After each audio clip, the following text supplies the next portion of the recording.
Bom dia, ouvintes aqui da nossa Manhã Saudável. Hoje a gente vai ter um privilégio aqui de estar entrevistando o Dr. Marcelo Vaz, que é cardiologista, coordenador e professor de cursos de pós-graduação em ortomolecular.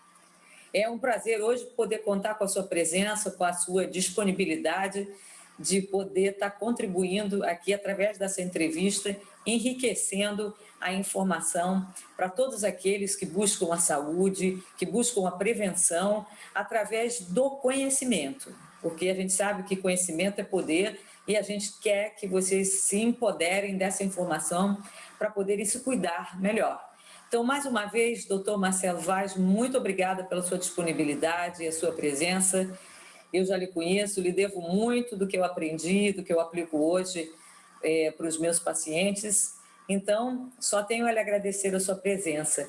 Então, gostaríamos de começar falando que as pessoas relacionam muito, já tem esse conhecimento, que relacionam muito a questão da hipertensão arterial crônica, mal controlada ao longo de muito tempo, como um causador dos eventos de infarto agudo do miocárdio, assim como de derrame cerebral, derrames isquêmicos ou hemorrágicos. Então, a gente sabe, gostaria, né, que o senhor pudesse desenvolver esse tema. Além disso, nós sabemos, né, que a saúde cardiovascular ela não depende só de um fator, né, ela é multifatorial. Mas nesse quesito hipertensão arterial e a probabilidade de vir desenvolver esses tipos de doença, eu gostaria que o senhor desenvolvesse um pouco mais sobre esse tema. Ok, obrigado pelo convite, bom dia a todos. Na verdade, todas as doenças crônicas, existe um grupo de doenças que, inclusive, eu gosto muito de lidar quando eu estou dando aula, quando chamar a atenção dos meus pacientes, são as chamadas doenças crônicas não transmissíveis. É um grupo grande de doenças, a doença cardiovascular, a doença cerebrovascular que você citou, o diabetes, as neoplasias, são doenças que têm uma característica de ter um longo período assintomático, geralmente tem uma evolução arrastada. Então, elas são alvo ideais para a prevenção, que é muito o nosso foco, pessoal da ortomolecular, da medicina funcional, da medicina integrativa. O que eu gosto de chamar a atenção é que nós temos sempre, para todas essas doenças, dois grupos de fator de risco. Isso as pessoas têm que ter essa atenção. Então, a hipertensão é um fator de risco importante para a doença cardiovascular, para a doença cerebrovascular? Mas é o único? Não. Né? Nós temos fatores genéticos para todas essas doenças. Então, indivíduos que têm polimorfismos genéticos, os mais diversos, eles podem ter o risco aumentado para desenvolver determinadas doenças, diabetes, por exemplo, doença de Parkinson, Alzheimer, a própria doença cardiovascular. E nós temos os fatores ambientais. Nos fatores ambientais, nós temos uma gama muito grande de fatores, que aí a gente inclui a hipertensão arterial, o sedentarismo, a dieta, o estresse, que a gente vai falar um pouquinho mais à frente. Todos esses fatores precisam ser avaliados quando você está avaliando o seu risco cardiovascular, né? Então, no caso da doença cardiovascular, no caso da doença cerebrovascular, a hipertensão, a dislipidemia, que a gente chama de fatores de risco tradicionais, eles são importantes? São importantes, mas nós temos outros fatores que vêm sendo evidenciados na literatura que têm também que ser identificados e nós temos que ter intervenção, como, por exemplo, os distúrbios do humor, a depressão, a ansiedade, elas hoje são considerados fatores de risco para a doença cardiovascular, para o surgimento de diabetes, né? E essas alterações precisam ser avaliadas. E nesse tempo que a gente vive hoje, de pandemia de Covid, em que a gente está vendo um grande aumento da ansiedade, da insônia, do estresse nos pacientes, a gente já está começando a assistir, e quem não está vendo agora vai começar a ver em breve um aumento na incidência dessas doenças, em função principalmente do estresse, da ansiedade que a população está sendo submetida. Em relação especificamente ao que você me perguntou, da hipertensão arterial, é um fator de risco importante. Nós temos diversas ferramentas farmacológicas, medicamentosas para intervir nesses pacientes hipertensos, mas a gente não pode esquecer que por trás da hipertensão você tem diversos fatores nutricionais, diversas deficiências nutricionais, distúrbios hormonais, que precisam também ser corrigidos com o intuito de você, às vezes, até diminuir a necessidade de medicação antihipertensiva que esses pacientes usam, né? A gente está vendo, voltando àquele assunto da Covid, eu já observo isso no dia a dia, muitos pacientes em que você está tendo necessidade de aumentar a quantidade de medicação antihipertensiva porque os níveis pressóricos estão aumentando em função do estresse. Então, é mais fácil você atuar sobre o estresse e evitar dar mais medicamento para esse tipo de paciente, né? Perfeito.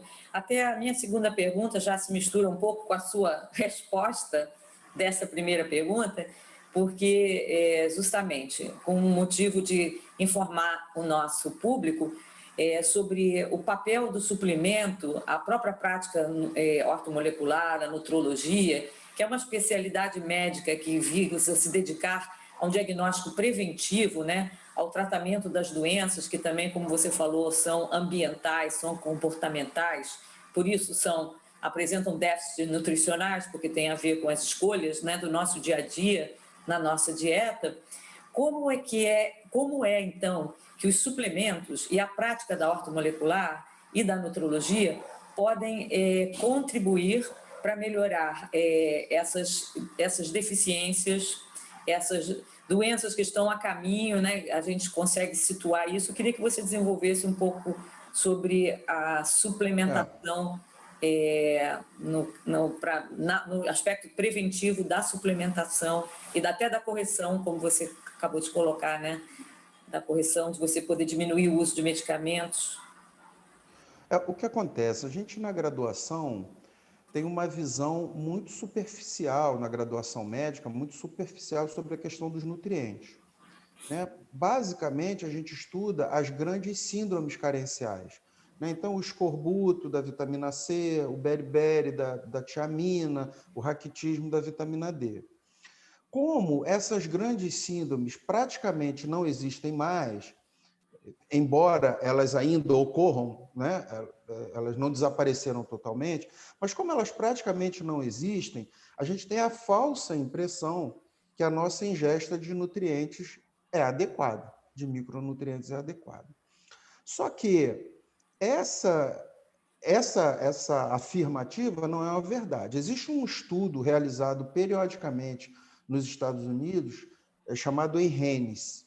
Eles fazem periodicamente uma avaliação muito detalhada da ingesta de micronutrientes na população, inclusive comparando com dados de exames laboratoriais, etc.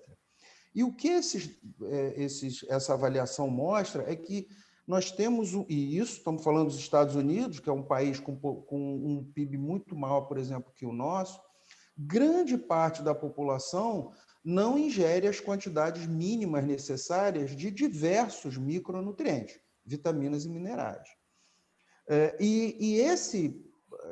Quero chamar a atenção que esse valor abaixo do que eles consideram ideal, que são as RDIs, né?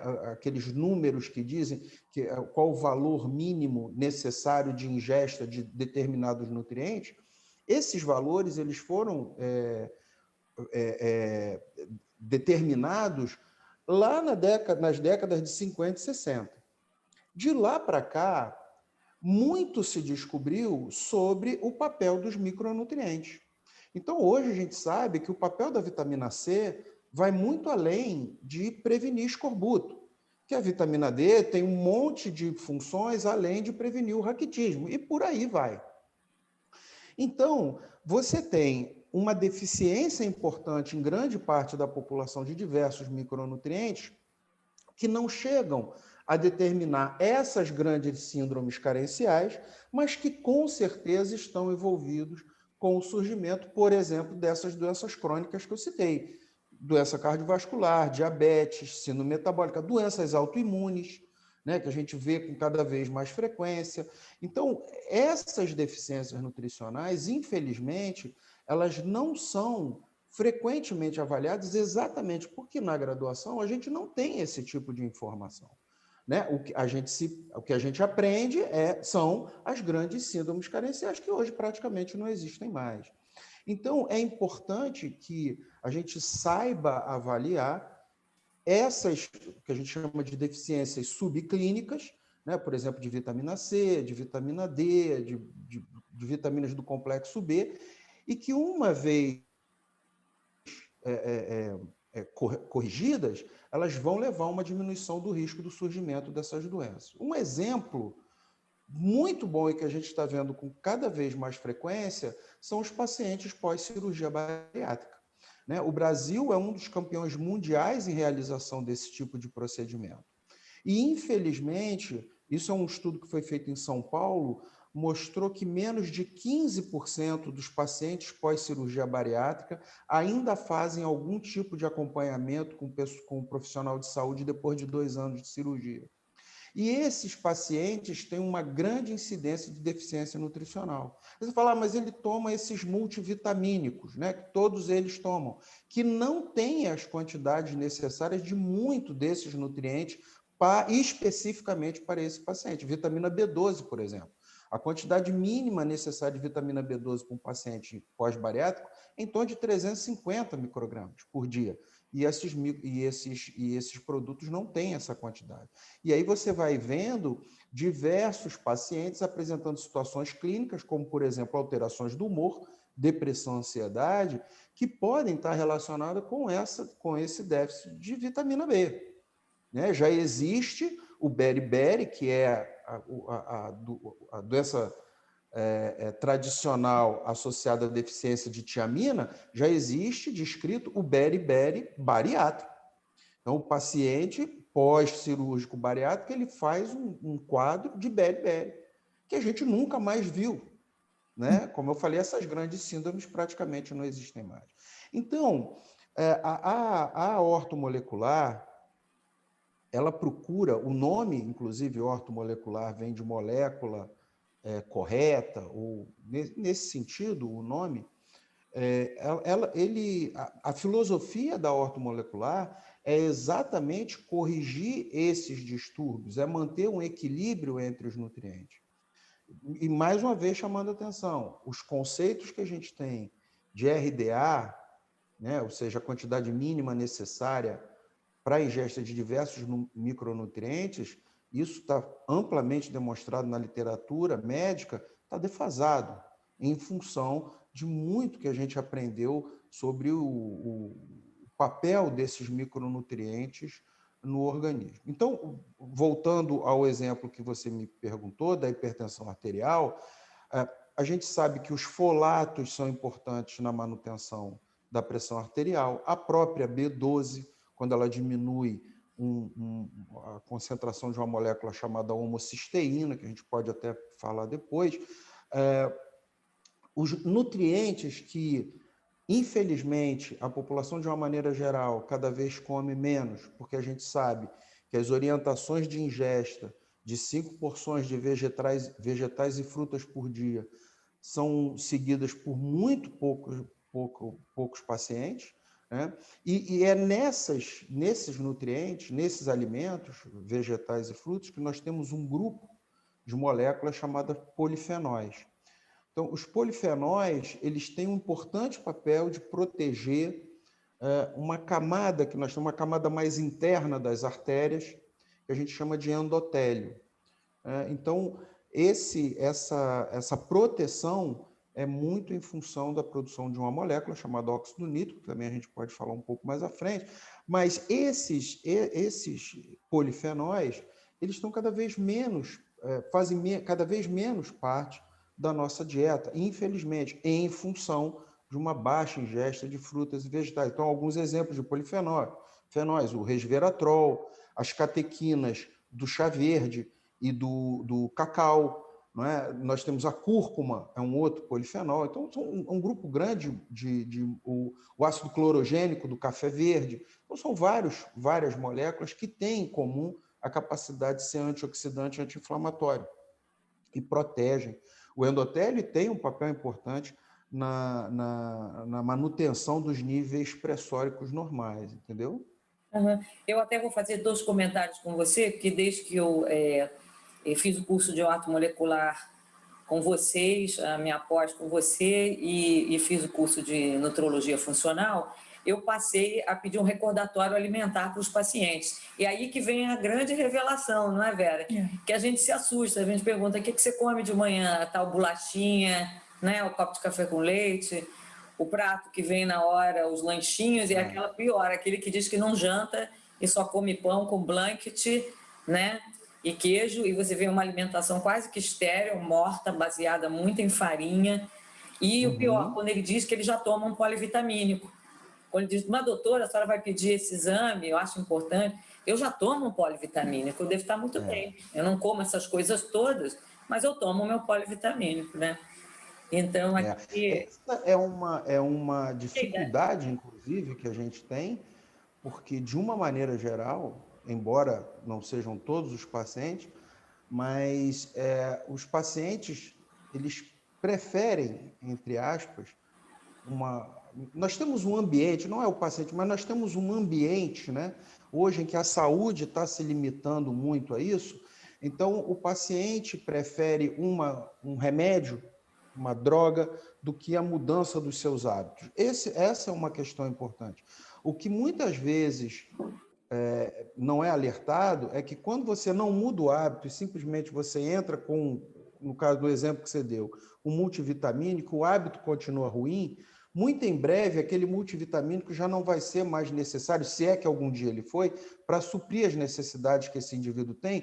Porque eu quero chamar a atenção que aquelas RDAs que eu falei anteriormente, que já estão defasadas, elas só servem para indivíduos saudáveis. Quando você começa a falar em indivíduo doente, a RDA já não tem mais validade. Então, para esse indivíduo, aquele multivitamínico provavelmente já não vai funcionar mais. Então, é muito importante a gente enfatizar com o paciente a necessidade de mudanças. A outra questão é o sedentarismo, né? O percentual de pacientes sedentários é muito alto, né? Além do que, muitos fazem atividade física sem uma orientação, sem uma supervisão, e muitas vezes aquele grau, aquele volume que a gente chama de atividade física não é suficiente para trazer benefício cardiovascular, porque ele faz sem supervisão, sem orientação, né? E eu começo assim, à medida que a gente vai conhecendo mais que os alimentos e as frutas têm esses componentes, né, que são os flavonoides, né, que vêm dos polifenóis, tudo isso, a gente vê até que muitas dessas suplementações que visam para pessoas mais idosas ou pessoas acamadas, que falam muito dos macronutrientes, vitaminas, minerais, mas nunca tem os componentes polifenólicos, né, os flavonoides. Então, quer dizer, a gente, por mais que a gente tente aprimorar uma alimentação artificial, um suplemento, aquilo nunca vai suprir a variedade, a capacidade, né, de aproveitamento corporal das nossas frutas e vegetais, né? Inclusive, é importante chamar a atenção que, quando a gente faz essas correções iniciais, quando você avalia o paciente pela primeira vez, pelo menos essa é a minha conduta, e faz uma suplementação nutricional, aquilo ali é uma faixa, é uma transição até que o paciente mude os seus hábitos alimentares. A ideia da suplementação não é fazer aquilo ad eterno, não, é fazer aquela correção de uma forma mais imediata, para você corrigir aquela deficiência de uma forma mais rápida, mas sempre tendo em mente que o paciente tem que mudar. Porque, veja, se ele vem para você com alimentação errada, sedentário, acima do peso, e você simplesmente faz uma suplementação nutricional, você não vai mudar em nada a vida dele. É preciso reforçar as questões dos hábitos, né? O dormir, por exemplo, né? A gente tem que dormir. Outro dia saiu um trabalho mostrando que o padrão de sono, quem dorme menos de um número X de horas tem um risco cardiovascular aumentado. A gente já sabia isso, agora recente veio um outro trabalho comprovando. Então, é isso que eu digo, não adianta também o indivíduo tomar um monte de suplemento e não fazer atividade física, continua comendo mal, não tem uma higiene do sono, não adianta, ele tem que mudar. Esse é um ponto importante que precisa ser enfatizado também, né? Após os 40 anos, a gente sabe que já há uma diminuição da produção do ácido clorídrico no estômago, como também há uma diminuição da produção, né, do óxido nítrico, né, que é um gás produzido dentro no endotélio, né, das artérias, e que a gente sabe que tem esse papel, né, de vasodilatação. A gente sabe também que esse óxido nítrico diminui também nos macrófagos, em certos grupos de neurônios do cérebro, e pode também causar uma alteração na pressão arterial, né, aumento de coágulos sanguíneos, aparecimento de arteriosclerose. Então, a gente queria que você desenvolvesse a importância desse óxido nítrico, se tem alguma forma de trabalhar preventivamente para que a gente não perca essa produção. O que a Tânia está querendo dizer é que a falta do óxido nítrico, né, pode causar tudo isso, né? O aumento da pressão, a alteração arterial, coágulos sanguíneos, arteriosclerose, etc. Então, eu acho como ele é um elemento extremamente importante para a nossa parte energética também, né? Então, eu queria que você falasse mais um pouquinho sobre os benefícios e também, se você tiver em mente já, como que a gente pode obter mais rapidamente também esse óxido nítrico. Tá. Só a gente, para conceituar, né? Como eu falei, nós temos uma camada mais interna da parede das artérias, que nós chamamos de endotélio. Então, a camada única de células que separa o sangue, que está circulando, da estrutura da parede da artéria. Até a década de 80, sempre se achou que aquilo ali era simplesmente uma barreira física.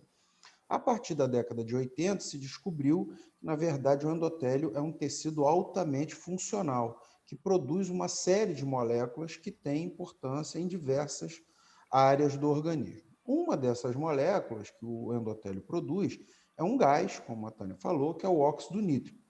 O óxido nítrico ele tem funções importantes no endotélio, porque ele protege o endotélio no sentido em que ele diminui a agregação plaquetária, ou seja, ele diminui o risco de formação de trombo, que é um dos processos que determina o surgimento do infarto agudo do miocárdio, do AVC isquêmico. Ele é anti-inflamatório e ele é vasodilatador.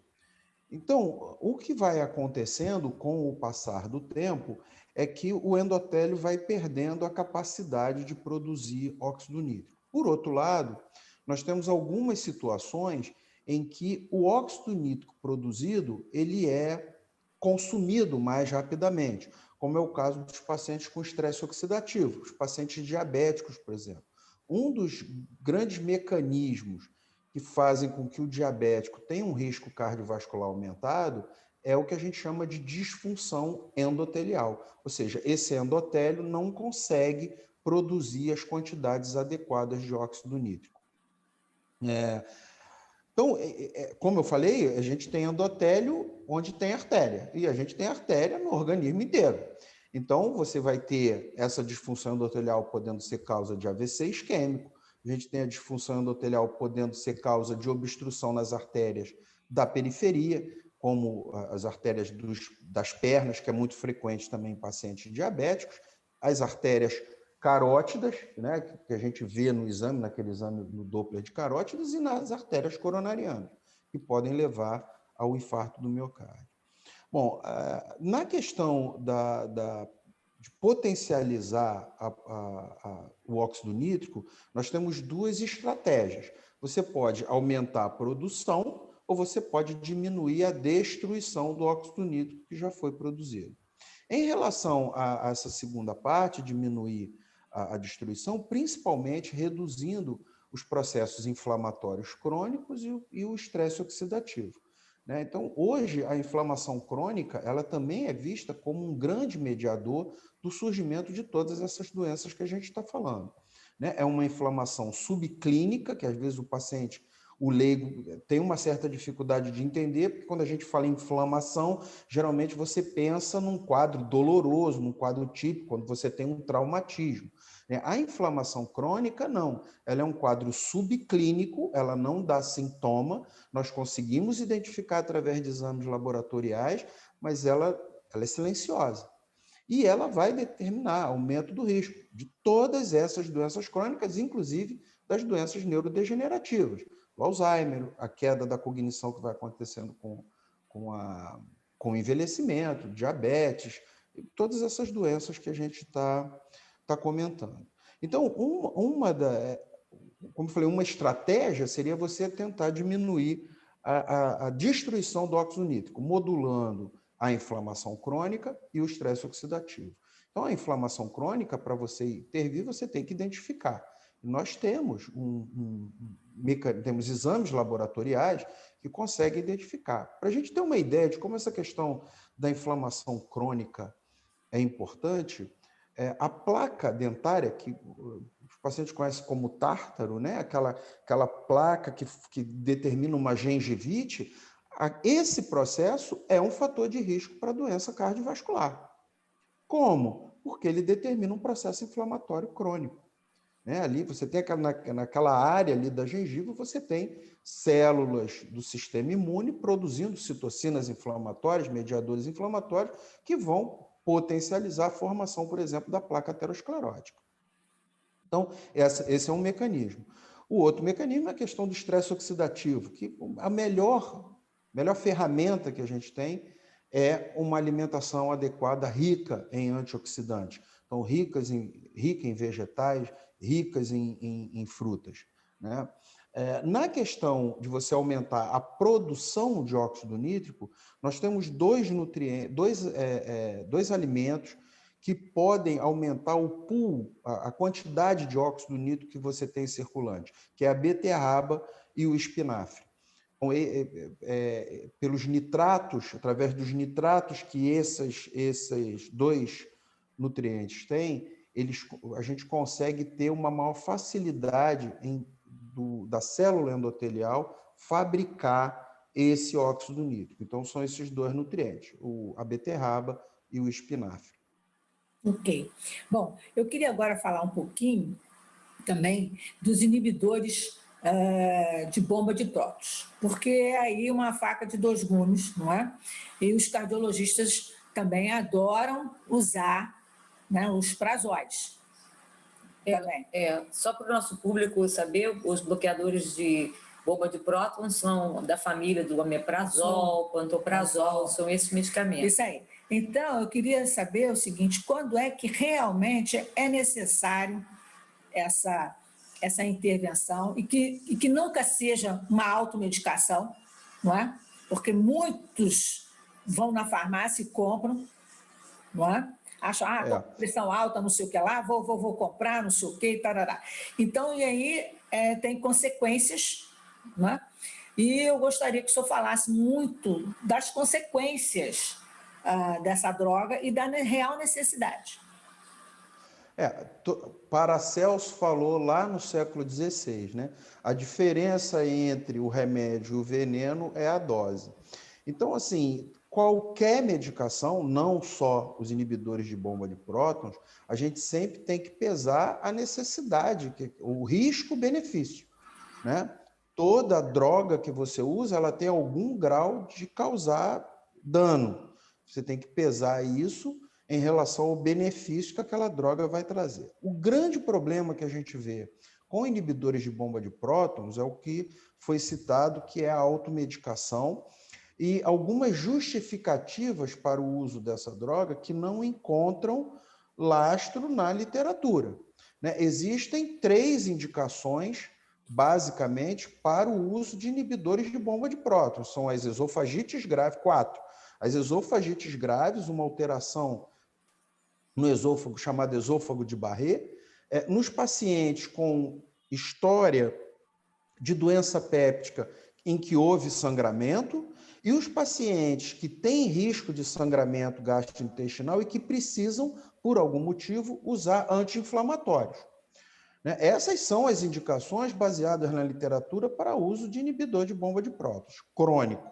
No uso agudo, você tem mais recentemente os protocolos para tratamento da infecção por Helicobacter, né?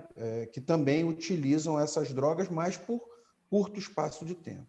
Na verdade, se você for olhar, até quem está nos assistindo for perguntar aos seus amigos, aos médicos que estão assistindo, perguntar aos seus pacientes por que eles usam essas drogas, a maioria vai dar diversas justificativas que não são nenhuma dessas quatro, né?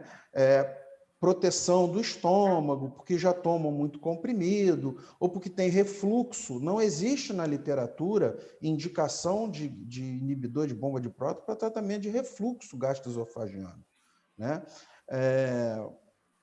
Então, é preciso entender que qualquer droga, inclusive os inibidores de bomba de prótons, precisam ter uma indicação adequada para serem prescritos. E essas indicações, como eu falei, de proteção do estômago, que já tomam muito comprimido para refluxo, não encontram nenhuma justificativa na literatura. É muito frequente também, quando você tenta retirar, e eu vou explicar aqui para um pouquinho mais adiante por que é importante, às vezes, na maioria das vezes, retirar essas medicações, em função do que foi perguntado, dos efeitos colaterais, que o paciente, quando tira, ele imediatamente ele passa a se sentir mal, entre aspas, os sintomas que ele tinha voltam. Então, falar, mas então funciona, porque eu tomo e melhoro. O que acontece? A maioria desses pacientes tem algum grau de refluxo gastroesofágico, né? O conteúdo do estômago que volta para o esôfago, e o esôfago não é preparado para aquele conteúdo ácido, então ele dói, a azia, né? Que o pessoal, que o paciente descreve. Quando você usa um inibidor de bomba de próton, você diminui a acidez do estômago, então a clínica melhora, obviamente. Mas o processo que está levando ao refluxo não foi visto, não foi corrigido. A hora que o paciente para o remédio, a acidez do estômago volta ao normal, porque a acidez do estômago tem uma série de propósitos, né? E aí a sintomatologia volta, né? Dificilmente você vê um paciente desse que foi orientado quanto aos alimentos que causam refluxo, quanto à importância de não fazer grandes refeições e não deitar depois, né? Não associar bebidas gaseificadas às refeições, ao cigarro, que aumenta o refluxo, ao álcool, que aumenta o refluxo. E aí aquilo que a gente conversou anteriormente, é mais fácil eu tomar um remédio, eu não preciso abrir mão de nada que eu gosto, eu tomo um remedinho depois e melhoro. Só que, de novo, o processo que causava o refluxo continua. Isso, uma hora, vai trazer algum tipo de consequência. Em relação ao uso crônico dessas drogas, a primeira consequência é a alteração do pH do estômago, ou seja, quando você diminui a acidez do estômago, você aumenta o pH, né? É um termo que a gente usa na química. Esse pH muito ácido no estômago, como eu falei, ele tem algumas funções. A primeira é destruir bactérias. Bactérias que estão na nossa alimentação do dia a dia, né? E que, se não for destruída por esse meio ácido do estômago, vai chegar ao intestino e vai se proliferar lá, determinando uma série de consequências. Uma outra é a digestão de proteínas.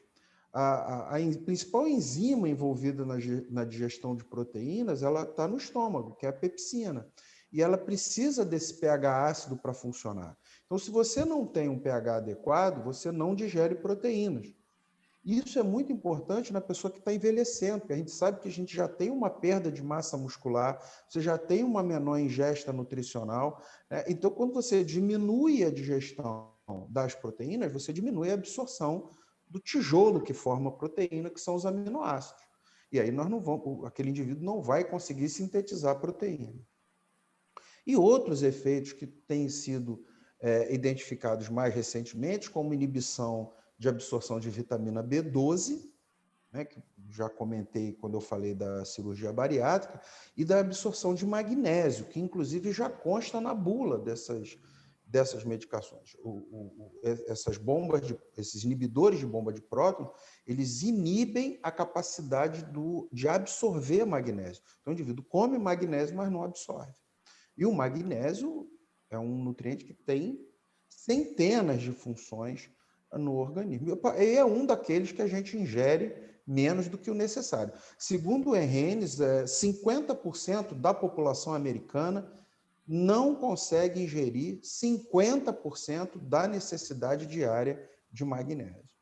Tá? Então, esse é um problema que ocorre com os inibidores de bomba de prótons e com outras drogas. Um outro exemplo importante são os benzodiazepínicos, né? Que a gente vê os pacientes usando aí de forma crônica, tipo alprazolam, clonazepam, diazepam, que são drogas que têm suas indicações também, têm as indicações de uso de longo prazo, pacientes com quadros psiquiátricos graves, têm suas indicações, tem suas indicações para uso de curto prazo, quando o indivíduo tem, óbvio, todos nós estamos propensos a ter uma notícia ruim, uma perda, você passa 2, 3 dias ali que aquela droga é necessária, mas a gente vê pacientes usando essas drogas há 2, 3 anos continuamente. Né? E tem trabalhos nos Estados Unidos mostrando que benzodiazepínicos aumentam o risco de Alzheimer e aumentam o risco de fratura pela tonteira que eles podem determinar. Né? Então, é aquilo, a gente tem que ter a indicação adequada. Né? Não é a medicação que é errada, é a aplicação da medicação naquele contexto ali que está errado. Bom, então chegamos agora à hora de falar um pouquinho sobre a homocisteína, né? Esse aminoácido que, ele estando desregulado, né? Ele pode ser um risco para a parte cardiovascular. Então, ele geralmente pode ser alto e acontece por consequências de uma alimentação rica, muito rica em proteínas, principalmente carne vermelha, né? E principalmente já falei da carne vermelha, o que pode provocar lesões nas paredes dos vasos sanguíneos, levando ao surgimento de doenças cardiovasculares. Então, qual a importância, doutor Marcelo, da dosagem da homocisteína no exame de sangue? Porque a maioria fala, mas é necessário isso, meu plano não cobre homocisteína, etc. Meu outro médico não pedia, acontece muito isso, chegar pessoas que nenhum médico anterior nunca pediu homocisteína, isso. Só o lipidograma. Então, qual é a importância da dosagem dessa homocisteína no exame de sangue para a prevenção dos riscos cardiovasculares? Quando a gente fala em risco cardiovascular, imediatamente a gente pensa em alguns fatores como o colesterol, a hipertensão arterial, que nós já comentamos, o tabagismo. Esses são os que a gente chama de fatores de risco tradicionais, né? Foram os primeiros a serem identificados. Mas que, nesse meio tempo, a gente vem identificando outros fatores de risco. Né? Eu comentei da inflamação crônica. Um marcador de inflamação crônica é um exame chamado proteína C reativa. Proteína C reativa elevada hoje é considerado um fator de risco cardiovascular. Então, outros fatores foram sendo identificados e um deles é a homocisteína. Então, a homocisteína, ela, na verdade, é um produto do nosso metabolismo. Né? Só para quem está nos assistindo entender, existem umas reações no organismo que precisam do intermediário chamado SAMe. Tá?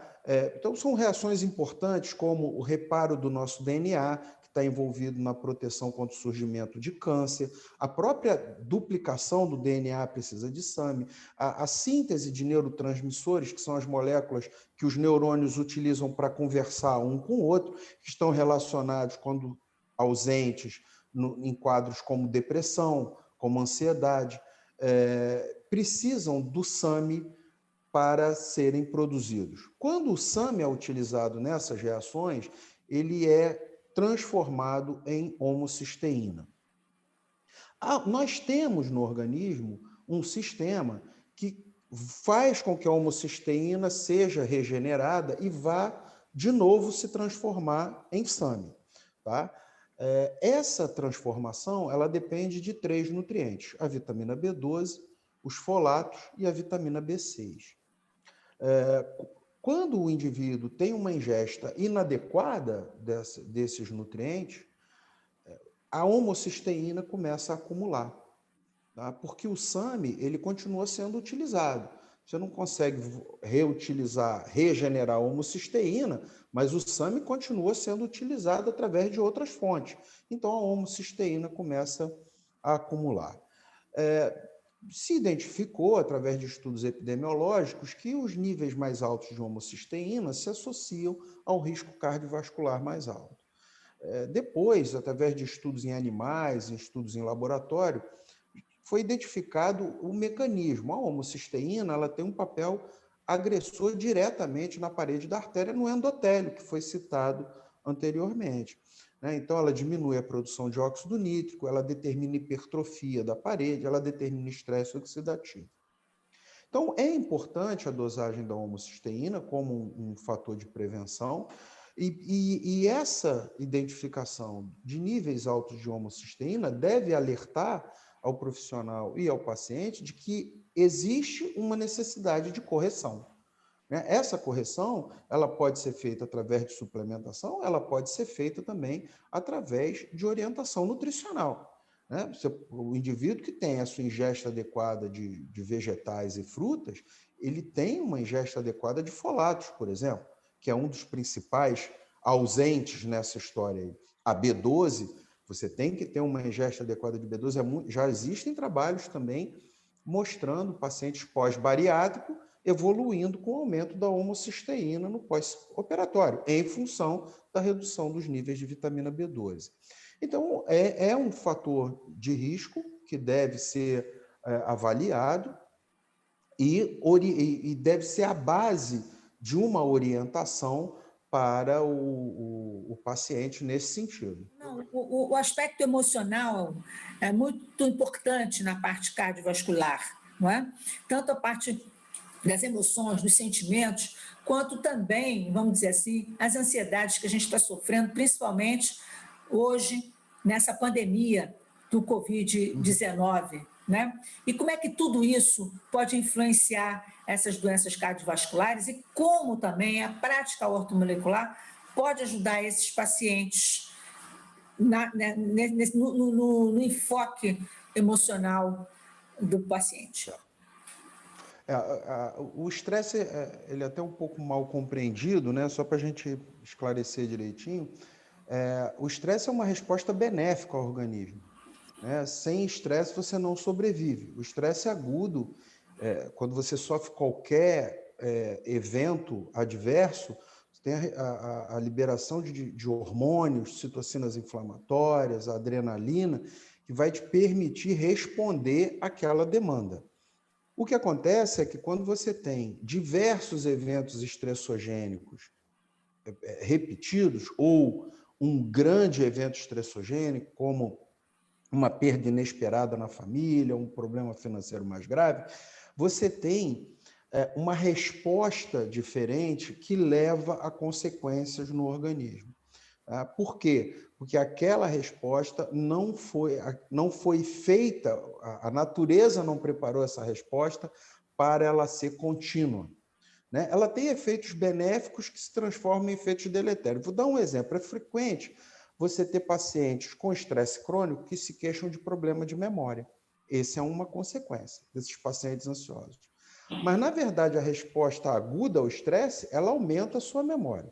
Se eu te perguntar o que você estava fazendo terça-feira passada, às 9 horas da manhã, você provavelmente não vai lembrar. Mas se eu te perguntar o que você estava fazendo no dia 11 de setembro de 2001, a maioria dos pacientes lembra o que estava fazendo naquele dia. Em frente à televisão, vendo as torres cair, né? Por quê? Porque aquele evento estressogênico ativa a sua memória. O evento estressogênico agudo. Porém, quando você tem isso repetidamente, você começa a levar uma falência desses processos. Então, o indivíduo começa a ter fadiga, dificuldade de concentração, déficit de memória.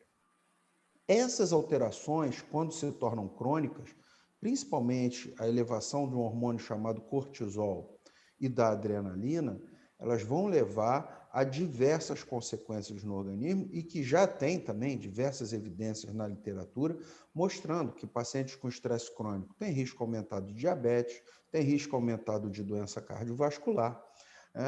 Tem risco aumentado de exacerbação de doenças autoimunes. É muito frequente a gente ver pacientes com doença autoimune que, quando tem um evento estressogênico, a clínica piora. Isso é muito frequente em psoríase, né? Por quê? Porque aquele evento estressogênico, aquele estresse crônico, está levando a uma alteração orgânica que não é esperada, não foi feita para aquilo ali. Hoje, nós estamos vendo a questão da pandemia da Covid, que vai ter vários efeitos em relação ao risco cardiovascular, né? Nós temos dois braços aí. O primeiro é a questão da dificuldade de atendimento. A gente já está observando que os pacientes com doenças crônicas estão indo menos ao médico, com medo de se expor ao vírus, né? Então, a gente está tendo menos consultas cardiológicas, os pacientes que precisam de controle laboratorial, por exemplo, diabético, está indo menos ao laboratório. Quem usa anticoagulante está indo menos ao laboratório para avaliar como está a dose do anticoagulante, e por aí vai. Esse é um fator. O sedentarismo é um outro, porque diminuiu muito o grau de capacidade do indivíduo fazer atividade física, por tudo que a gente está vendo. E o terceiro é o estresse. Estamos vendo um grande aumento dos níveis de estresse, ansiedade, insônia nos pacientes, de uma maneira geral, em função de tudo que está acontecendo com a gente. E esse estresse, vocês não tenham dúvida, ele vai levar a um aumento do risco dessas doenças crônicas, em função principalmente do aumento dos níveis de cortisol, né? que aumenta a resistência à insulina, ele aumenta pode aumentar os níveis pressóricos, ele muda o modo como o indivíduo come. Então, o cortisol ele atua no cérebro e faz com que você coma mais alimentos de mais alta densidade energética, ou seja, com mais calorias. Isso também está comprovado. É muito frequente os pacientes relatarem isso, né? Eu fico ansioso, eu não consigo manter minha dieta. Isso é muito frequente. Inclusive, os pacientes estão relatando isso também, né? Estão tendo dificuldade em se manter no peso ou estão observando o aumento do peso. Mas, por outro Então, lado, o também o estresse... estresse pode levar a um emagrecimento também, né? Há pessoas que reagem diferentes, né? Não, sim, mas aí você vai ter uma fase mais à frente, né, em que você já tem um grande comprometimento do, do, do comportamento da pessoa, em que você pode associar até a distúrbios alimentares como a anorexia. O que você vê com mais frequência é um aumento do consumo desses alimentos de alta densidade energética e aumento do peso. Inclusive, é muito difícil esse tipo de paciente fazer dieta. Às vezes, quando os pacientes procuram a gente para perder peso, primeiro você tem que resolver o problema da ansiedade, depois você vai botar o indivíduo para fazer dieta, porque o indivíduo, nesse quadro, ele não consegue fazer dieta. É mais forte do que ele a necessidade de ingerir esses alimentos. A gente chama de comfort food, né? Isso é um termo que está na literatura. Isso A aí. ortomolecular, ela tem diversas ferramentas que você pode utilizar para intervir sobre esses pacientes, sobre o padrão de sono, sobre a ansiedade, sem a necessidade, por exemplo, de uso de benzodiazepínicos, que eu havia citado anteriormente, porque muitos desses pacientes estão usando benzodiazepínicos, né? Então, com todas aquelas consequências que eu citei. Então, você tem diversos ativos fitoterápicos também que podem ser utilizados, e talvez mais importante do que qualquer intervenção, vamos dizer assim, farmacológica ou de suplementação, tentar convencer o paciente, que é difícil, que ele faça uma terapia que o ajude a enfrentar essas adversidades. Então, uma yoga, meditação, a psicoterapia, a própria acupuntura pode ajudar nesse sentido, mas os pacientes eles são muito resistentes. O paciente, quando está nesse quadro, ele é muito resistente a participar de um processo desse. Eu tenho dado orientação os pacientes fazerem exercícios respiratórios em casa, né? Então, eu ensino ele a fazer um exercício respiratório de inspiração em 8, de inspiração em 4, expiração em 8. Ele faz isso 3, 4 vezes por dia, durante 4, 5 minutos. Isso já ajuda bastante o paciente, né? Já é um começo. O ideal é que ele tenha um suporte, Porque a adversidade a gente sempre vai ter, né? Às vezes a pessoa fala, eu quando não tenho problema eu estou ótimo, mas quem é que não tem problema, né? É muito difícil. Você tem que aprender a lidar com esses problemas, a ter resiliência, né? Ou seja, saber que aquele problema vai passar e você vai continuar. Isso é uma dificuldade muito grande que às vezes as pessoas têm É, e vão trazer consequências, não resta dúvida, né? ver mais como um desafio, né, do momento que você vai ter que ultrapassar. E essa questão da respiração, eu acho super importante a pessoa praticar, porque realmente dá Uhum. certo, né, esse espaçamento e você renova, né, esse oxigênio também. Eu acho extremamente benéfico, né? Gostei da ideia. Agora a gente vai fazer assim, um bate-bola de mitos e verdades, tá? Uhum. Com relação, doutor Marcelo, ao ovo, né? O ovo sempre foi polêmico, né, na dieta. Ele aumenta o colesterol?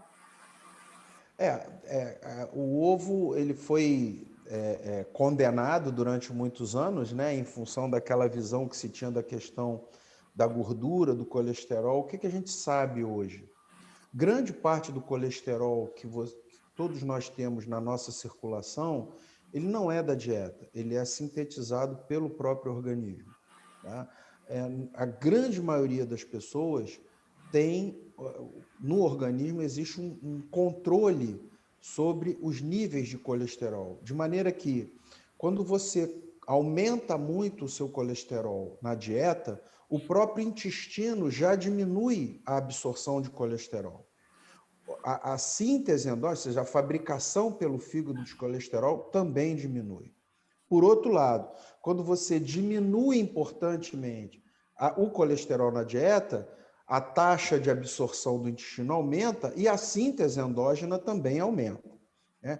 Por quê? Porque o colesterol ele não serve só para obstruir a artéria. O colesterol ele é necessário para a síntese de vitamina D na pele, ele é necessário para a síntese de diversos hormônios, como testosterona, os estrogênios, o próprio cortisol, e ele é necessário para manter a funcionalidade da membrana das células. A membrana, para a membrana da célula funcionar, deixar passar o que pode para dentro da célula, não deixar passar o que não pode, precisa do colesterol. E por isso que todas as células são capazes de trazer o colesterol para dentro delas, porque ele é importante para uma série de funções. Então, aquela mensagem do Paracelso. A diferença entre o remédio e o veneno é a dose. A gente tem que ter bom senso, né? Com raras exceções, parece que 20% dos indivíduos têm essa capacidade de controle reduzida. Nós temos também, é importante chamar a atenção, indivíduos com que a gente chama de dislipidemia familiar, ou seja, com doenças congênitas que cursam com altos níveis de colesterol. Isso, não estou falando desse tipo de paciente, isso é um caso à parte, né? Mas existe, dentro das pessoas que não têm epidemia familiar, um grupo que pode chegar a 20%, 25% das pessoas que não têm essa capacidade de controle. Então, se ele comer muito colesterol, ele vai absorver muito colesterol.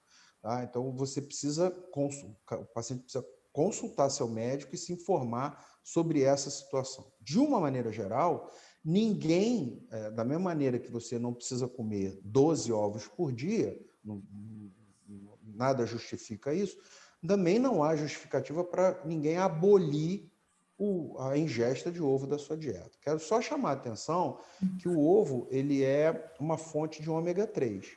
Né? Nós temos dois tipos de ácidos graxos que competem entre si, os ômega 3 e o ômega 6, que é inflamatório, que é o ácido araquidônico. Aí tem uma questão importante, que é que ovo você vai comer. Né? Porque nós sabemos que há diferenças nas concentrações, por exemplo, desses nutrientes, quando o ovo é de galinha. Aqui no Rio a gente chama de galinha caipira, não sei como é que no resto dos lugares chama, que é a galinha criada solta, né? Da galinha comercial, daquela galinha criada presa, que come ração. Né? A concentração de ômega 3 no ovo dessas duas galinhas é completamente diferente. Tá? Então, o ovo de galinha caipira, de galinha criada solta, ele tem uma composição nutricional muito mais interessante do que o ovo de galinha de granja. Isso é um dado importante.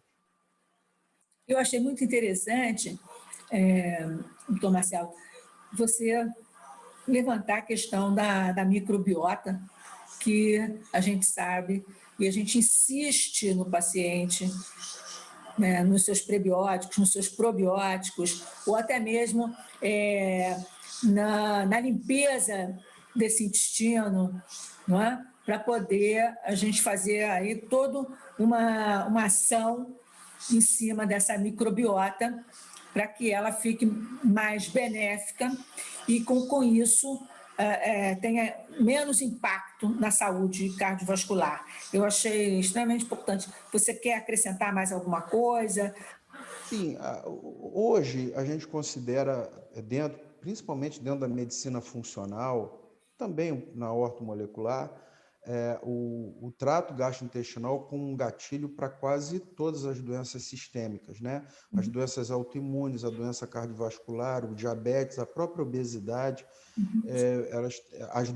elas têm como um dos seus fatores causais as alterações que ocorrem no trato gastrointestinal, principalmente a alteração da flora intestinal, que a gente conhece como disbiose. Então, é muito importante fazer essa avaliação. Infelizmente, a dieta ocidental ela é muito ruim em termos de determinação de uma flora. Cada um tem uma, a flora intestinal ela é individual, é quase como uma impressão digital, mas ela é em muito determinada pelo que nós comemos. E a dieta nossa, dieta ocidental, de uma maneira geral, da maioria da população é muito ruim e, consequentemente, a flora intestinal é ruim também. E essa flora intestinal ruim, ela vai ter efeito, né? É muito frequente você vê que mudanças, muitas vezes pequenas mudanças, a exclusão de alguns nutrientes ou mudanças alimentares, o paciente melhora de, às vezes, sintomas clínicos que ele tem há muito tempo, que não se conseguiu identificar a causa. A intolerância à lactose é um exemplo disso. Você tira a lactose nesses indivíduos, em 2, 3 dias, eles já apresentam melhora de dor articular, alterações de pele. É muito frequente a gente ver isso na prática. Então, assim, o intestino hoje ele é considerado uma porta de entrada para a abordagem de diversas doenças, desde doença cardiovascular até alterações do humor, né? Tem trabalhos tratando depressão só com probióticos, né? Porque você muda a flora intestinal, você diminui a inflamação no intestino, você muda as mensagens que o intestino manda para o cérebro. A gente sabe que existe, né? O eixo intestino-cérebro. Isso está amplamente demonstrado também. Então, é fundamental a abordagem e a correção dos defeitos na flora intestinal. Você é mais a favor de produtos com maior número de cepas possíveis? Porque tem hoje probióticos, a gente pode encontrar no mercado probióticos de mais ou menos 4 tipos de cepas, mas se você mandar fazer manipulado, tem farmácias que hoje já estão apresentando para a gente produtos com 11 cepas, às vezes 12, 13 cepas. O que você acha disso? Você acha mais vantajoso? Sempre considerando o que eu já comentei, que isso é uma abordagem inicial que deve ser seguida sempre de uma orientação nutricional com mudança de hábito. A gente faz essa correção inicial.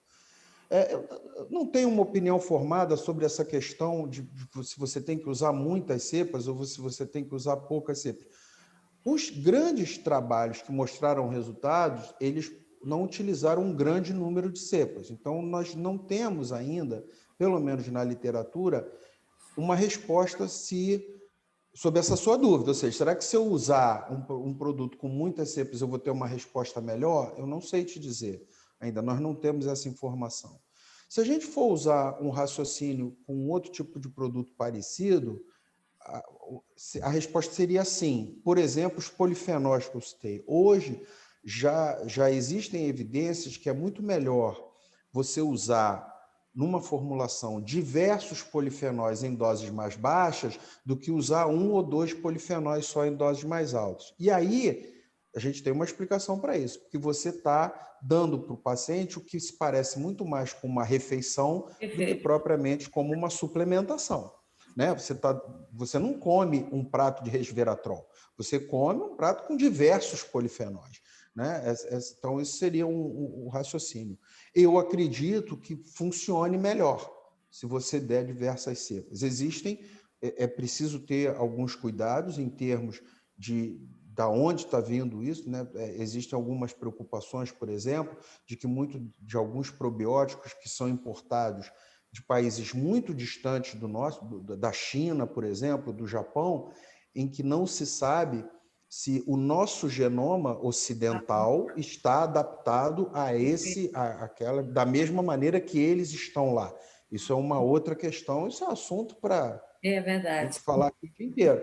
Mas, a princípio, se você der uma quantidade maior de cepas em doses, em quantidades de unidade formadora de colônias menor, a princípio seria mais fisiológico, mas assim, não tem essa evidência, pelo menos que eu conheça na literatura, tá? Tânia, você quer perguntar a ele sobre o óleo de coco? Eu quero aquela polêmica. Eu quero perguntar para o óleo de coco, porque isso foi uma polêmica em classe de aula lá na Abram, a questão do óleo de coco. Porque pessoas que defendem que o óleo de coco ele é um bom óleo e ele melhoraria até a questão do Alzheimer. E lá na aula, os professores que estavam na bancada riram dessa questão, falando que é um óleo de muita gordura saturada e que essa gordura saturada faria mais bem, apesar de ter triglicerídeo de cadeia média e outros tipos de gordura, mas que tem muita gordura saturada. Então, por que eu acharia que esse TCM, né, que o óleo de coco, né, com tudo que ele tem dentro, seria bom para a saúde, tanto cardiovascular como cerebral.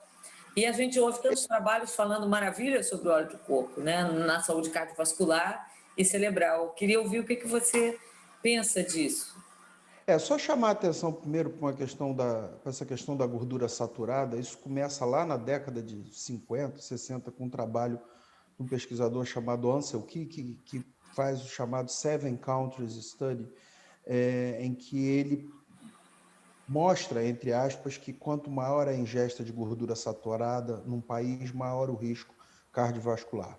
Esse trabalho ainda hoje é muito criticado, embora ele tenha sido adotado por diversas sociedades de nutrologia e de nutrição, porque ele não considerou algumas situações específicas, como, por exemplo, na Groenlândia, que você tem uma alta incidência de gordura saturada e baixíssimos níveis de doença cardiovascular.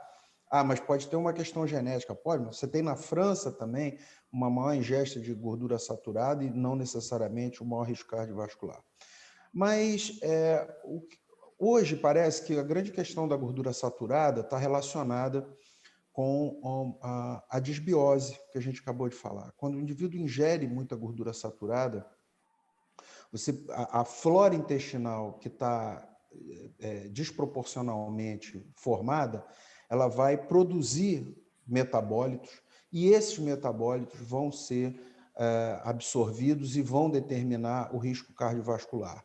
Esse parece ser o mecanismo da questão da carne vermelha, como aumentando o risco cardiovascular. Mas voltando à questão do óleo de coco, a gente pode considerar duas situações. Primeiro, o indivíduo com obesidade, que quer emagrecer, por exemplo, quando ele troca o óleo vegetal pelo óleo de coco, isso também está demonstrado, ele aumenta a sua taxa de metabolismo. Então, nessa situação é interessante, ou seja, eu estou trocando um óleo vegetal pelo óleo de coco. E aí as pessoas passaram a confundir um pouco isso e passaram a achar que suplementar óleo de coco teria um efeito benéfico, né? Existem defensores dessa teoria, tá? Eu, particularmente, não concordo. Eu acho que ele é fundamental nessa situação, quando você troca o óleo de cozinha, não só na questão da obesidade, mas na questão da inflamação crônica também, em que você troca o óleo de cozinha pelo óleo de coco, você está fazendo uma troca que é benéfica. sem dúvida nenhuma. No sentido de que você suplementar óleo de coco além dessa função, com o objetivo de tratar doença de Alzheimer, doença cardiovascular, até onde eu conheço, não existe essa evidência, né? E você pode, aí sim, e isso já vi vários casos no meu dia a dia, pacientes que fazem essa suplementação sem estarem trocando por um óleo vegetal, eles podem, inclusive, aumentar os níveis realmente de colesterol. Isso pode acontecer, né? Porque você está dando uma carga maior daquela substância. Então, não conheço evidências para usar óleo de coco, por exemplo, em cápsula, né? Como a gente vê por aí, com benefícios clínicos. Não conheço. Pode ser que exista, eu não conheço. Mas nesse aspecto de você trocar pelo óleo vegetal, é benéfico, sim. Tá? Perfeito. Ok. Então, Marcelo, estamos chegando aqui já no finalzinho da nossa entrevista, mas haverá outras, fatalmente, né? E eu queria só, assim, pontuar para os nossos ouvintes e assistentes, né, que através das suas explicações hoje, nós aprendemos mais um pouco, né, da necessidade preventiva do cuidado com o nosso sistema cardiovascular, bem como as ações e suplementos que ajudam a termos um metabolismo mais equilibrado e não tendendo a desvios de saúde. Então, doutor Marcelo, nossos agradecimentos, porque você nos abrilhantou com seus conhecimentos e dicas, não é? Muito. E também queria lembrar aos nossos ouvintes que não basta só ter um bom coração, né? Amoroso, leve, não é isso? Despreocupado, só ajuda, né? Desestressado, né? De bem com a vida, mas já é um começo para se ter um coração bom, não é? Então, é isso aí. É isso aí. Obrigado, Vera. Obrigado, Tânia, pelo convite. Foi um prazer. Estou à disposição. Quero convidar também vocês e a audiência para conhecer meu site, www.drmarcelovaz.com.br. Tem dicas lá sobre saúde, explicando um pouco mais o que é a ortomolecular. Tá, maravilha. Então tá, gente. Até o próximo programa. Até lá. Grande abraço. Obrigada. Tchau. Namastê. Obrigada.